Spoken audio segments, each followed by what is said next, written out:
I've been having a very annoying time with the audio. I hope this works. This is the third time.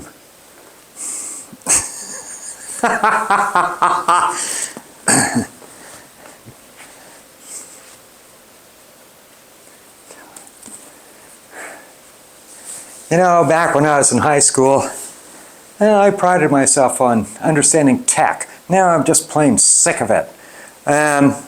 I did a version of this video and the battery ran out, and so it wiped out in the middle. Then I did a second one. I thought I had dealt with everything. No audio came in. I even got rid of this Movo thing, which I haven't been able to work. So now I set it up for a little test and did a little bit swearing at the camera. Put it on the computer. Oh, there was actually audio. So now I'm back, trying again. Okay, so you can see I'm Mr. Informal now, and I did the other two videos. You know, they were intended to affect a major political election, and especially since I was denouncing Donald Trump in particular, I certainly had to look like a person that could cope with such a person and stand toe-to-toe with him on the stage. But this video, which is on November 3rd, several hours later than I had planned to make it, is much more a conversation about a vision for America and a vision for the world, a vision of peace, productivity, which requires American comprehensive strength. Now, I'm starting out. I really hope there's sound on this. This is the Federalist. Now, these were the Federalist Papers, and I'm holding this particular volume because in my last video I went through a lot of ancestors deep in American history and American traditions and American government. Well, here's another one. He wasn't in the military. He never got a presidential signature, and he was in the House of Representatives, and for his entire term, pretty much, he was on the party opposed to the presidential party. He took office in 1809. He left in 1815. So it covered basically the period of President James Madison. And this ancestor, Joseph Pearson, member of Congress from North Carolina, in the Federalist Party, was the other party from his president. He voted against Madison's request for the declaration of war, the War of 1812, and so he certainly was not a person who was going to get any presidential signed documents. Now, this is his copy, after he left office, of the Federalist Papers. So let me put on the visual, and I sure hope we're getting some audio here. I have to do this a fourth time. Okay, Joseph Pearson, yeah, August, scribble, probably 1818. Here is the title page, and I did a little research, and actually this is a fairly rare volume that's worth a bit of money. I found it in a box in the debris-strewn attic of our 80 years family house at 15 East Lenox Street, Chevy Chase, Maryland. Now, I'm not going to take you through all of these incredibly detailed arguments here, which were written by Madison and by Alexander Hamilton primarily to persuade the people of New York and the people of Virginia to ratify the federal Constitution and join the United States. Instead, my point is more metaphysical. Why were these even written? Why did people have to write persuasive documents saying, here's why this Constitution is a good idea? Well, the answer is because the people they were writing to had the freedom of will and judgment to decide whether or not to join and, in fact, form that government. Because the government described here, here's the Constitution they wrote, wouldn't even come into existence unless 9 of the 13 states said, yes, we like this, we're joining it. It was voluntary, it was additive, and it was attractive. This Constitution, this document, had to attract people because there was no force to compel them. And that's vitally significant. At the time this was proposed, there was not a single government, not a single armed person being paid by anybody who could compel anyone to join it. So they had to devise a government that would attract free people, already organized in states, to decide to join this system, which included surrendering many sovereign state powers. Now, how did they develop this? Through a very peaceful and deliberative process. America had gone into revolution under the Second Continental Congress, which was convened not even to be a government. It was simply to compose collective statements of position by the colonies in response to whatever the king and the parliament in Great Britain had said in response to our First Continental Congress documents. Fortunately for us, the delegates elected by the colonies to go to the Second Continental Congress were, for the most part, experienced managers, whether it was of plantations or shipping, trading companies, or lawyers who had argued before the colonial courts. These were experienced people in managing productive entities in their societies. They weren't just theorists. They weren't fantasists in a way. And so when they surprisingly found themselves confronted with a war, they became an advisory body, but not a government, to the 13 colonies, which independently, each of them in separate stages, had decided to declare themselves independent of the King of Great Britain. And this was a complex process. I've written about it in detail. Not every state actually had a Declaration of Independence. For example, Connecticut continued to operate under its original royal charter, but the governor and the legislature just were on the rebellion side, and so they just ran it as they saw fit. They did form in 1781 a loose form of government they called the Articles of Confederation.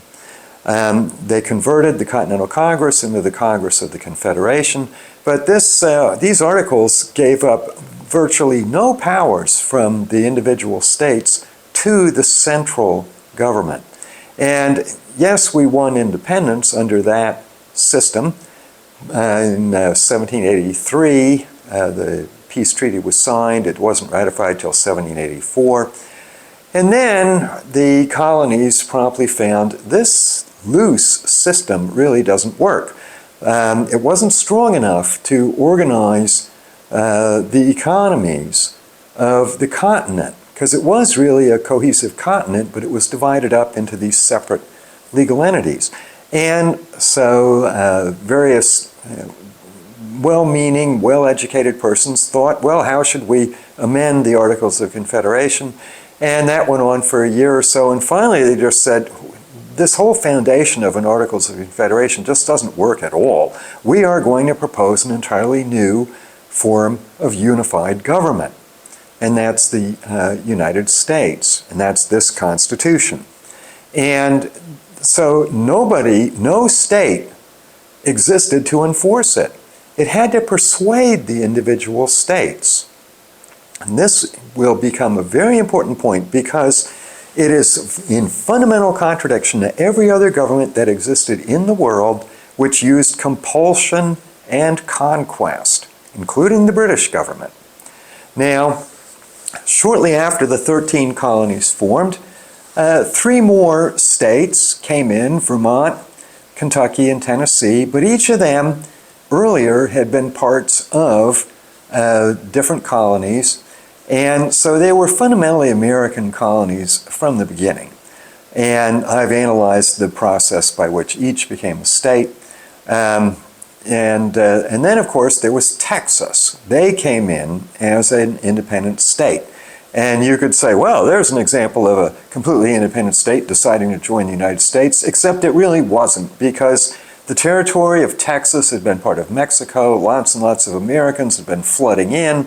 Basically, they instigated a rebellion. They took it away from Mexico. But they were Americans who had done it, and so joining the United States of America was not that big of an issue. All the rest of the states came in after having previously been acquired as territories by treaties such as the Louisiana Purchase and the Mexican War,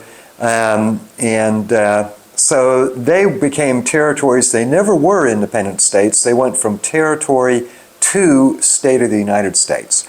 That included Mississippi, Alabama, Florida, a number of the states which, in the Civil War, acted as if they had been independent states, but they never were. They really never possibly had a right of secession. For them to disclaim joining the United States would mean that they fell back into United States territories. That's sort of a side issue I won't get into further. But we built the United States. I analyzed this in my book, America the Great. Basically, we formed 100 governments in order to eventually arrive at the 50 states and the District of Columbia and a few territories. The fact is, America has an expertise in forming democratic governments that no other country and no other people ever has had. Now, we have had the attitude since about 1950, 1960, whenever Hawaii became the 50th state, that America is finished. It's complete. Its borders will never change. But the fact is that doesn't have to be the case. And we are an additive and attractive government by nature. This is why states' rights are important. It's why states' formal sovereign existence is important. And I have renewed my focus on this because of President Trump and Vice Presidential candidate Vance saying that, oh, the Vice President can send back Electoral College vote reports to the states because we think, oh, there must have been problems. This is a very destabilizing proposition because it discredits the dignity of the individual state. If the state sends in its report of its presidential electors, the federal government really shouldn't have any power to question that, because if the federal government can question it, it degrades the states into merely provinces, and it doesn't give them the dignity that makes America attractive for new people to want to join. And my vision of a long-term, secure, peaceful future depends on the United States government being attractive to new people to join, as I will get into in a moment. But I have to say, with all my concerns about President Trump pressuring Vice President Pence to send back the electoral votes, I mean, the original Constitution, which happens to be right at the top over there, says that the Vice President, as President of the Senate, shall simply open the reports from the states and count the numbers. There's no provision given to send it back because the president or somebody whose job depends on the numbers doesn't like the numbers. That's very destabilizing. But I did some research. There are Supreme Court precedents which say that the federal government does have some power to challenge the reports of electoral votes coming from the states, because otherwise the federal government would be at the mercy of corruption and bribery within individual states. So they're basically saying inherent in the constitutional provision is there has to be some element of federal oversight to the state reports of their electors. And so then I thought, well, I'm not going to make a video on this to affect the election because now it's an issue of, clearly President Trump was way out of bounds trying to say Vice President Pence, as President of the Senate, could just reject votes that came out of the envelope.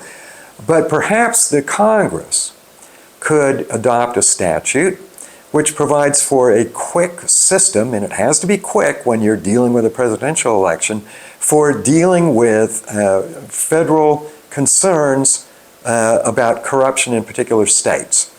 But then I thought there is no way that people who are going to vote in 2 days are going to pay any attention to me giving some arguments about possible federal statutes. It's not going to affect this election. So it's an issue I reserve for the future, but it's not going to change this election, except to say Mr. Trump was way out of bounds. He had no foundation for saying that the vice president had some inherent power, not defined by a federal statute, to just say, oh, I suspect the vote from this state because if I accept it, I lose my job, so I'm sending it back. I would note to everybody voting today, if you see this, and you only have 1 day to see it before voting, that Vice President Kamala Harris is running for president, and if she adopts the position of President Trump, she's the one counting the votes. She can just take every closely voted swing state and say, oh, I think there was corruption in the vote of this state that went for Trump, and I'm sending it back. Do the Trump voters realize the problem your own candidate has created? It's just absurd. And if Trump wins, we now have a vice president who's on record saying, oh, I agree with what President Trump did. Vice President Pence was in error. And so when I'm up for re-election or election someday, I will tell the vice president, oh, just throw out any of the votes that are against me and vote me. What Mr. Trump did is just totally destabilizing. But I understand voters are committed. This is much too technical. You're not going to change your vote based on this. I hope you'll change your vote based on what I said before, which is President Trump will betray Reagan and destabilize the entire world. That does count. And now this gets into the longer-term vision that I have. I expressed this in the closing chapters of my 2014 book, America the Great, but I haven't done anything to promote it since then. Here it is. Now I get to move the chair forward. Let's hope this works. I mean, I've had the audio not working, then the battery ran out. With the last version I did of this, the memory card ran out. I don't know if the sound is working here. I'm kind of annoyed, but this is what happens when you're entirely on your own. All right. United States of America. Now, the idea is, every so often a professor comes up with a genius scheme. Here's how we can create a more unified, larger government. And comes up with some sketch idea of a constitution, and everybody's supposed to abandon their current government and join it. Well, it's never going to happen. Okay? In the United States of America, we have 350 or so million people who've been living under a government for more than 200 years, and it has worked. And the issues in our current presidential election, as troubling as they are for me, they aren't as bad as we have endured with other earlier presidential elections. We are never going to abandon our government system. We have 350 million, 340 million people who are committed to it. So no professor's concoction or no dream of the United Nations somehow becoming the world government is ever going to convince the people of the United States. You have to build on the foundation you've got. Now, Canada up here, logically, always should have been part of the United States. Now, Canadians hearing this will go, oh my God, we could never be part of the United States. Those people are so troublesome. We have been defending the freedom of entire global ocean trade since 1945. I think we're pretty trustworthy, and you might consider it a smart idea to join with us, considering that we outnumber you 10 to 1. And we're getting kind of sick of being insulted by everybody else in the world. So, the idea would be People of Canada want to consider, you know, we might want to be part of the United States so that we can vote for presidents, so that we will have senators and congressional representatives in the government that actually matters in the world, and that we will have our own citizens as officers in the world's greatest military, Navy, Army, Air Force, Marine Corps. You will have your own people in there. Well, how do you do that? Become American citizens, which means that your region joins the United States. Now, there are lots and lots of provinces here dating from the colonial days, and the people of America are not going to respect any of those. We're going to look at your population size and figure how many states does the population of your size deserve to be fair in representation in the federal government. Now, in the House of Representatives, that doesn't matter how many states you have, because those are by the size of your voting district. There's a bit of influence based on state borders, but not a whole lot. But what really matters is senators, right? Every state gets 2 senators. Well, we're not going to take 2 senators for every one of these little provinces. So Canada is going to have to form itself into 4 states. When you do the math about the population, 4 is the most you get. And of course, they'll have to abandon monarchy, which they will all shudder about, but it's the future. Monarchy is a bunch of reenactors enacting rituals from the past who look incredibly foolish because they still think it's their own real lives. It isn't. So they should form 4 states. Let's suppose they do. Now, do they just walk in? No. America says, we're not taking these Canadians. They're all socialists, at least the conservatives, including me. And enough of us are conservatives that will say, you're not coming in here to just turn America into socialism +2. Whereas the Canadians will be saying, we can't become Americans. They have a right to bear arms. That's a terrible idea. To which I respond, people of Canada, you know who I trust with bearing individual arms? You guys. Who in the world would say that the people of Canada, by their personal natures and their personal conduct, can't be trusted with arms? I can't see anybody in the world saying that. You are trustworthy with arms. Because you know what happens? The idea of the right to bear arms is the government is simply an institution that you formed to handle specific functions that only a government can handle. It's basically managing the commons, using the commons, providing the common defense, providing a common currency, money, and you define those functions. The people make it pretty much like just making a corporation, and it has defined roles and defined boundaries. The right to bear arms as an individual right is what guarantees that the people are able to keep the government they want, but keep it within bounds. You don't have to face a situation where either you take the tyrant government or go into rebellion and overthrow it. No, you take the government, you use the right to bear arms to ensure that it does not become a tyrant government. That's what the federal Constitution does by giving rights to the states. And the different people in Canada, they're going to be looking at states' rights. Are they going to want to join a union where the federal government can then manipulate and control every decision of their own government of the 4 states they just made? They're not going to want that. They'll just be making themselves servants of the majority of the federal union, and they get played. So they have to have guaranteed dignity states' rights, or they won't join. It has to be attractive, and that's what the federal Constitution was written to be. Let's imagine Canada joins. The next one, of course, is Great Britain itself. And here's Great Britain. And because you use a globe, you can see just how tiny it is. It's really small. But they have about 65, maybe 70 million people by now. And I got a population map, population distribution map. I drew out the boundaries of 3 states for the island of Great Britain, taking Northern Ireland as a 4th state, which is a pretty small state, but you can't really just blend them into any of the others. That gives the people of the United Kingdom 4 states, and that means 8 senators.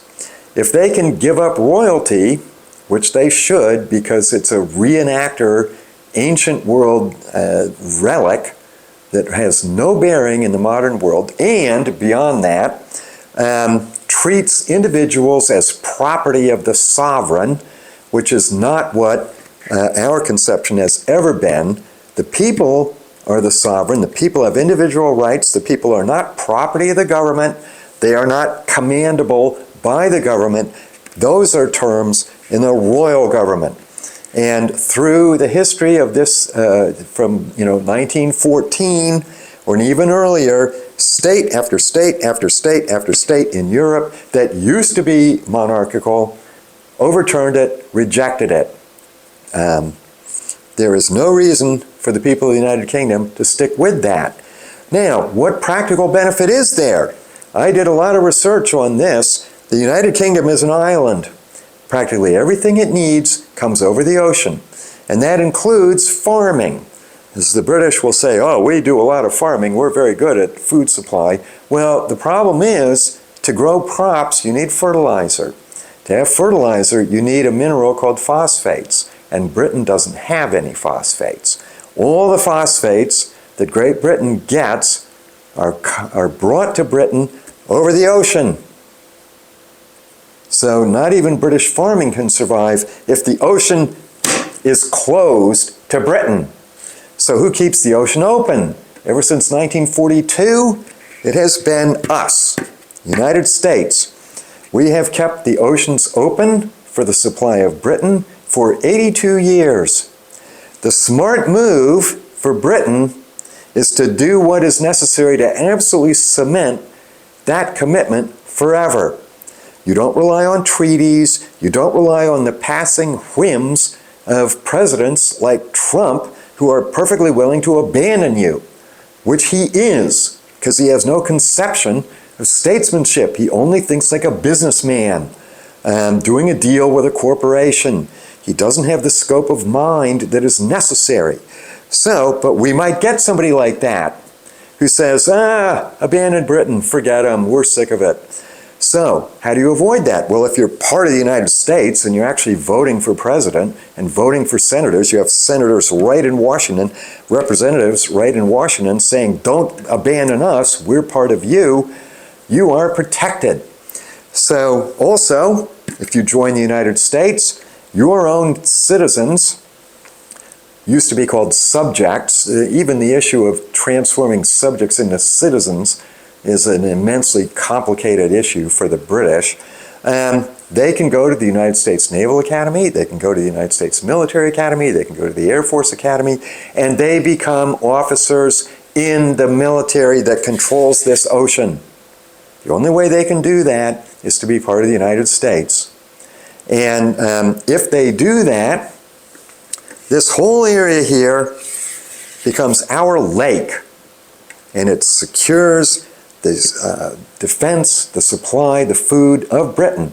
And you go online and the British are always saying, oh, you Americans, you're so inferior, you don't have universal health care. And the response should be, no, we're spending the money to guarantee that you actually have food, because the predicate of health care is not starving to death. You have to eat well. You have to have a good diet. We are the ones who are guaranteeing that. Stop insulting us. So, that's the basic idea. And then we expand it. Because, of course, there's another ocean that America is on. That's the Pacific. And guess what we find there? Australia. So, you look at their population, maybe they get 3 states. They abandon monarchy. They join the United States. Over here, New Zealand, they're 1 state. Population's very small, so you can't expect multiple states there. They have their 2 senators and their representatives. They have their 6 or 8 senators and their representatives. And suddenly, here's Australia, here's New Zealand, here's Hawaii, here's the United States. The Pacific Ocean in its entirety becomes our lake too. Now, of course, this is a deliberative process. It's not done by conquest. they start thinking, yeah, it might be a good idea to be in the United States. Americans start thinking, yeah, we might want to have the Australians and the Canadians and the British and the New Zealanders. You know, there's a lot of good points about them. And they all speak the same language. They have basically the same culture. But they've got these, you know, there's some issues we have. And they'll be saying, well, we have issues with America. And the people will debate, they will interact, they will discuss. And I hope, because it's such a smart idea, they will come to an agreement. Now, Americans, of course, are going to be very concerned that they are adding up votes that just loot them. All these socialists are coming in. They're going to make big government that feels it owns the people, which is the fundamental problem, because the royal type of government does have the attitude that there is a state that owns the people. Whereas in America, the concept is the government is just an institution that we made for practical purposes. We are not owned by the state. And that's really the cultural change. I would not recommend America accepting any of these people as member states until we are confident that they understand this very fundamental issue. The state does not own you. You are not property of the state. One of the great concerns I had about Obamacare was that it had this, they pretended it was a tax, then they call it a fee. But the point is, you could be taxed simply for being alive in America. That was absolutely unacceptable. Absolutely. You are not property of the government. You cannot be taxed just because you're alive. You can be taxed only because of property you own or actions you have taken. Actions including earning a living, okay, or inheritance. But Obamacare went further than that, and it just said there's a fee on you for being alive. That is royalism, and it is unacceptable. Absolutely morally unacceptable. And I'm very glad that Mr. Trump basically got rid of it. And all the activists and the Democrats saying, well, we have to fund our universal health care program, so we have to tax people just for being alive, they lose. Okay, if that's what your program requires, it is rejected, no matter what benefits you say will come from the project, from the proposal. Now, the next expansion of the concept, which I really hope will happen, is Japan, South Korea, Taiwan, and the Philippines. Now, the very big changes, people will say that can never happen. I'm talking about a process involving decades. I don't expect to achieve this in my lifetime. But it makes a lot of sense that these countries would also become part of this expanded United States.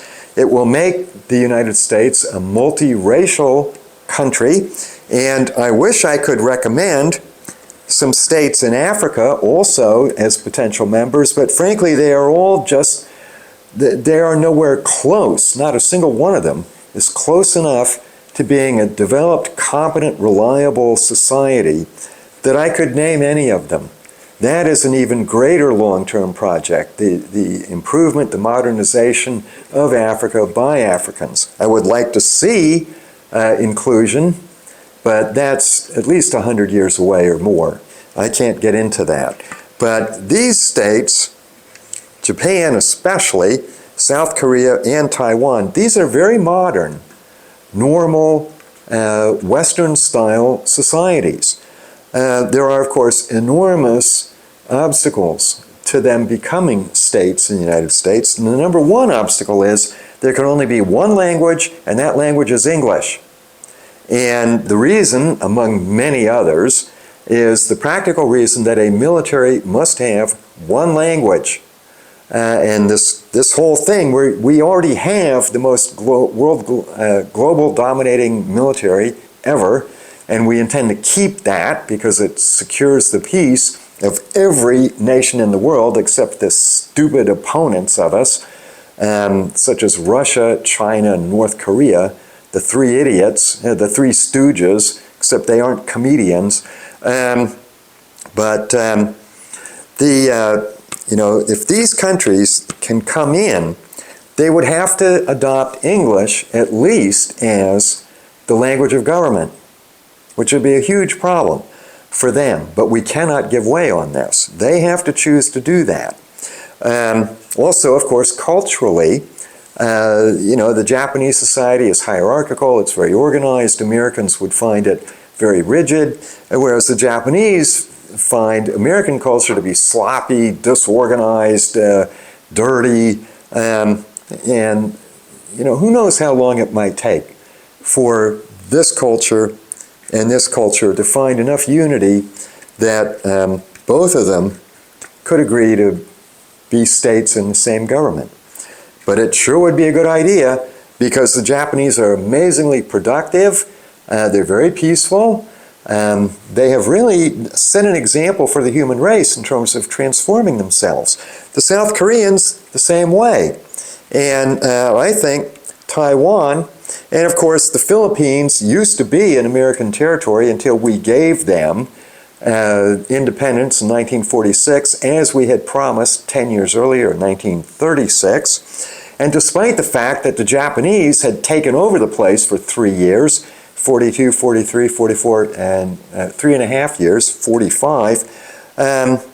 When we invaded, when General MacArthur invaded at Leyte Gulf and said, "I'm here to liberate the Philippines," he did that knowing, and all of us knew, that we were liberating from Japanese control a land that we ourselves were going to liberate from our control. And we delivered on the promise on time.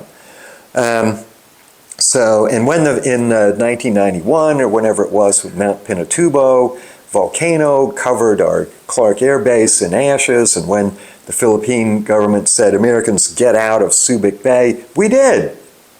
Okay? We honored the Philippine government. Now they're saying, "Oh, please come back in." Fine with me. Probably saved us money, actually, because otherwise we would have been maintaining and constantly upgrading those bases for all these years. Instead, we just go in and build new bases. But we cooperated, we respected their government. Now, Taiwan, very big issue. My feeling is the people of Taiwan have earned the dignity of the choice of their own government. China here is saying, "Oh, we own Taiwan and we're going to take it over," which is absolutely outrageous, because the people of Taiwan don't want them. The Chinese government, even though being communist, it prides itself on having ejected and rejected all prior imperialism and emperors and all of that. To make their claim on Taiwan, they have to invoke an emperor's claim from more than 100 years ago. It's extremely hypocritical for them to say, "We denounce all emperors and hereditary governments, but we're going to rely on their claims when we want to be prideful and powerful." No, they should abandon the imperial claims and say, "Taiwan, you're free to choose who you want to be." And they want to be free of China. The Chinese government is not attractive. It is compulsory. So I would say, were I president, I would say to Taiwan, "Taiwan, we're recognizing you as an independent country." Now, they may still be claiming to govern mainland China, and I would say your claim to govern mainland China is absolutely worthless. I don't respect it at all. I denounce it. You have no right whatsoever to rule mainland China. But I'm recognizing you with the condition, as I've just said, that your claims on mainland China are completely worthless. We think they're absolutely invalid.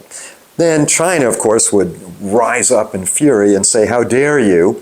And we would say, "Oh, do you want to cut off diplomatic relations with us, considering how much money you make from the fact that we we make the oceans free for your shipping, which is the only thing that gives you prosperity? You want to break off relations with us? You want to threaten our men and women on the warships with death? You're going to kill your own customers? Are you out of your minds? You do not threaten to kill any of us. Period. Stop playing that game. because they have no chance. Now, I will conclude with some comments about a potential war between America and China, which seems to terrify everybody. It will be a naval war. The Chinese have been saying, oh, we're going to make this zone here that nobody can enter. Well, in order to, there are no land boundaries, there aren't mountain chains that you can put forts on. The only way you can defend a region of the ocean is if you have a navy that can take over all the ocean. There's no other option. America has a navy that can do that. My grandfather, Sisson, was an aircraft carrier commander in the Korean War, and he was number 2 aircraft carrier commander in World War II. All right, in naval warfare, you either can take everything or you can't take anything. And there's no mountains, there's no standoff between troops entrenched upon mountaintops. They can't do it. And suppose there is a war. We get a lot of articles, oh, the Chinese have these great warships. They can really make trouble for America. Well, in a war, what really matters is not the ships you have at the outset, but the ships you can build after it's started. Because the war starts and you start losing ships. That's happened to us in World War II with Japan. We lost aircraft carriers, they lost aircraft carriers. It dwindled down. So what made the difference? The warships that each country built after the war started. Where do you build warships? In your seaports, your naval shipyards. Okay, America has got 2 coasts. Got the Pacific coast and the Atlantic coast. And I know we have the Gulf Coast, but the fact is the ships have to go out this way, so that's really the Atlantic coast. Even if the Panama Canal is closed, we can still get there around Cape Horn or the Cape of Good Hope. What's China got? Even if China can attack these seaports on our west coast, which they can't, they're too far away, they'll never be able to attack our seaports and naval shipyards on the east coast, because they're on the other side of a very big continent. Chinese can't get to them. They might be able to land some missiles on them once, but they won't be able to do it again. China, on the other hand, has got one coast. And all of its naval shipyards are on this one coast. And we can attack them again and again and again and again. We already have Japan, South Korea, Taiwan, and the Philippines. And we could do this on them even if we didn't have those. And so they won't be able to build any more warships. So once they lose their initial complement, they're done, which is the same thing that happened to Japan. All right, that's the reality of it. Now we have all of our journalists and commentators who will say, how dare you? You can't think in those terms. Well, that's the reality. That's what World War II was. We have to deal with the reality of the human situation and not censor out and cut things because it looks immoral to consider them. Right? China cannot possibly win a war with the United States, not a naval war, because we will destroy every naval shipyard they have and they can never build another warship. So examining the capabilities of their existing ships versus our existing ships misses the point. The question is, even if they can sink ours, we can sink theirs too, and then who can build a new navy? We can, they won't be able to. So nobody should be going around terrified of China's threats, just as we shouldn't be terrified of Russia's threats. All right, we read articles about the Ukraine war. Here's Ukraine, here's Russia, and they compare the population of Russia to the population of Ukraine. And they say, oh, Russia outnumbers Ukraine. But the real number is, and this is what it will come to if it has to, the population of all of Europe, over 300 million. The population of all of Europe outnumbers the Russians 3 to 1. Okay, the Russians cannot win this. And people talking about how they might win it because they outnumber the people of Ukraine, the rest of the Europeans are not going to let them do that because their own safety is at stake. Okay, this doesn't even require any American troops. You know, we are, as we were in 1940, the arsenal of democracy. Franklin Roosevelt saw that, and America was proud to be that. 1940 and 1941. And that's all we have to be. The arsenal of democracy for the more than 300 million people here who outnumber the Russians at least 3-1, and the Russians lose. So stop falling for scaremongering by, to my amazement, we are getting from Trump. Well, that's enough for now. Well, I was going to add in a few of my own credentials, since it appears that the battery on the camera is working, and it appears the memory card, which the new one, has enough space, and I hope the audio is working. So I don't know if I can do this a fourth time. So let's see. Some credentials for me.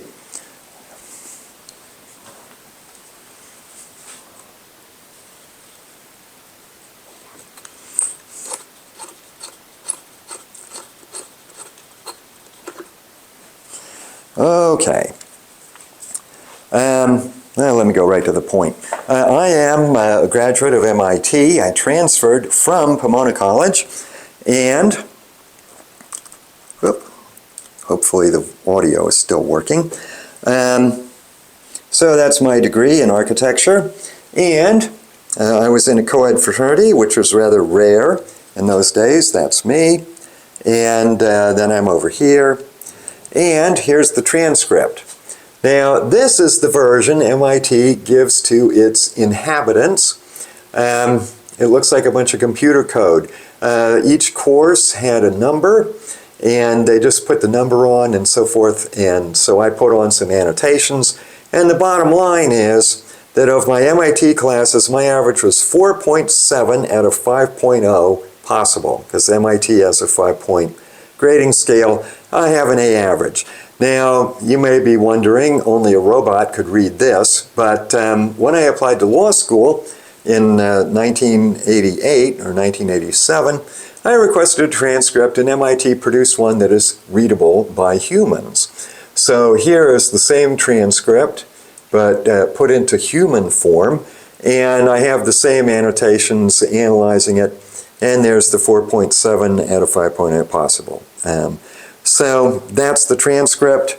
Apparently, it's very rare for people such as politicians to actually show you their own transcripts, but I've shown you mine. So after my 10-year career in the avant-garde art world, and here I am celebrating that just last July 4th with my daughter in the 4th of July parade in Sausalito, commemorating one of the artists I produced, Chris Hardman of Antenna Theater, I went to law school. And here is my Georgetown diploma, 91, and you'll see just above the seal it says magna cum laude. And over here is the transcript for that. And that also has magna cum laude, order of the coif, and so you can see that I also had a very good grade point average. Now, in terms of grades, in 1983, after I had left Antenna Theater, I thought maybe I'll get out of the art world altogether. Because I was only making $800 a month, and there wasn't much future in it except for the art being very exciting and innovative. So I spent a while considering other options, and I took the graduate management admission test in 1983. And here you will see, over here, there it is, I've scored above 96% of the people taking the test, which means I was in the top 4%. So maybe I should have gone into corporate management instead of law, but right about the time I got these results, I got a call from this genius artist named George Coates, performance theater director, who I had worked with before, and he wanted me to come manage his company. I was delighted to do so. Down here, as I said, I was an architecture major. This is a plan for a hospice. My last design studio as an undergraduate. And here is the program, and I chose it because it was a project that put into focus the emotional effect of architecture among the people who are inside it. And you will see this is the description.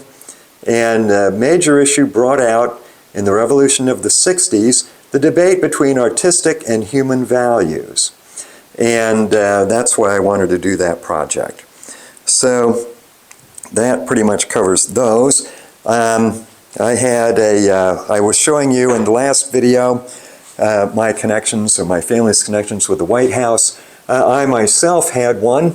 I was the main author, actually, for this petition for a pardon from the president for the first African-American graduate of West Point, Henry O. Flipper, and he had been thrown out of the Army on a military conviction of conduct unbecoming an officer, which was a racially motivated conviction to get rid of the only black officer in the United States Army. And you will see that there are 3 lawyers, and I'm one of them. And President Clinton eventually granted the pardon. So here is a letter from the White House sending me a copy of the pardon, and here is the actual pardon that they sent me. And there was a very big ceremony in the White House, and I wrote to my parents about it. I was there. And here, the firm, Arnold & Porter, saw it as a very big deal. There I am there. Now, another point that I wanted to make in terms of commercial legal practice. I made a comment in my earlier video that I had been representing Robert Bass and David Bonderman in a big case, and Robert Barnum, who was part of the deal, made the comment that in a business deal, you try to get the other side to pay as many of your own costs as you can. This is the final trial court judgment in that case, and I'm not going to dare try to use the zoom knob because I'm not very good with this camera. But I'm one of the 4 lawyers named, and down here we come to the judgment that we ultimately got of over $400 million. Now this is from the trial court. Later on it was remanded and it was reduced to about $200 million. But there aren't many lawyers you're going to find who are named on a judgment against the United States for $400 million. This is an article a few years before that judgment talking about how, in fact, there were 120 similar cases, and that I was the person who was the coordinator for the plaintiffs in all of them. And my leader was Mel Garbo. That's in the atrium lobby of Arnold & Porter at 555 12th Street. And Mel was the partner and I was the associate. And for many years, we were the only 2 working on these. Here is a Supreme Court brief that we wrote on behalf of Bonderman and Bass. Keystone Holdings, that was a partner. Actually, no, that's a holding company. Above them was a partnership. And then, of course, American Savings Bank. In the amicus brief in the test case, Winstar, and you'll see there's only 2 lawyers on the brief, myself and Mel Garbo. So here are Mel and I. This is when I was an associate. There's Mel. My office was right on the opposite wall from his. This was a corner office on the 10th floor at Arnold & Porter, and when I became a partner, and that's what this commemorates, me becoming a partner, voted November 1999, took effect January 1st, 2000. I got my own corner office on the 8th floor.